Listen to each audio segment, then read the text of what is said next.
तो दोस्तों इसका दरवाज़ा हम खोलते हैं। खुल जा सिम सिम। ये दरवाज़ा खुल गया है, अब अंदर चलते हैं पुराने ज़माने के अंदाज की तरह। तो दोस्तों शहनशाह पधार रहे हैं। शहनशाह फुरकान पधार गया है कोस मीनार के पास। दोस्तों ये है कोस मीनार। ये मीनार लाहौर के इलाके गढ़ी शाहू के करीब मौजूद है। पाकिस्तान रेलवे का कराची फाटक भी पास ही है। पुराने वक्तों में कोस फासले या लंबाई की पैमाइश के लिए इस्तेमाल होता था, जैसा कि आजकल किलोमीटर या मील इस्तेमाल होता है। कोस मीनार का मुसाफिरों को बहुत फ़ायदा था। इंडिया के मुख्तलिफ़ शहरों में ऐसे कोस मीनार बनाए गए थे, जिनमें से कुछ अब भी इंडिया, पाकिस्तान और बांग्लादेश के मुख्तलिफ़ शहरों में देखने को मिल जाते हैं। कोस मीनार को देखकर मुसाफिरों को ये पता चल जाता था कि वो इस वक्त मुल्क के किस मकाम पर मौजूद हैं और कितना फ़ासला उन्होंने अपने सफ़र का तय कर लिया है और कितना अभी बाकी है।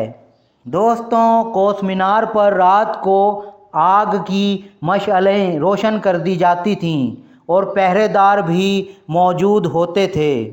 इसके आसपास सराय भी मौजूद होती थी, जहां पर मुसाफिर क़याम करते थे और खाते पीते थे।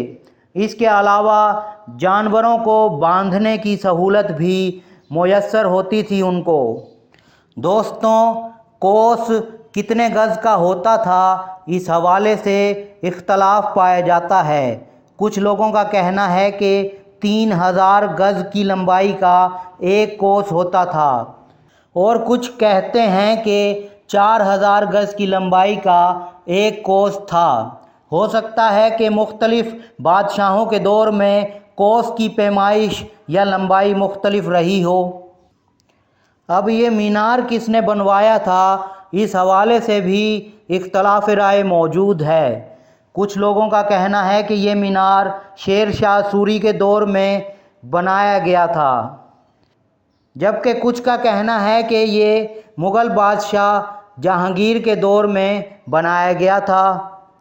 इसके अलावा एक तीसरी राय भी है जो ये कहती है कि ये मीनार शाहजहां के दौर में बना था। यानी कि जितने मुंह उतनी बातें।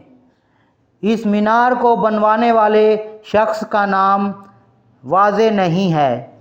दोस्तों उर्दू का एक मुहावरा भी है, कोसों दूर।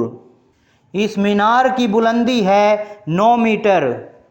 अगर आपने अभी तक मेरे इस चैनल को सब्सक्राइब नहीं किया तो मेरे चैनल को सब्सक्राइब कर दें, और अगर वीडियो आपको अच्छी लगी हो तो मेरी वीडियो को लाइक और शेयर कर दें। शुक्रिया।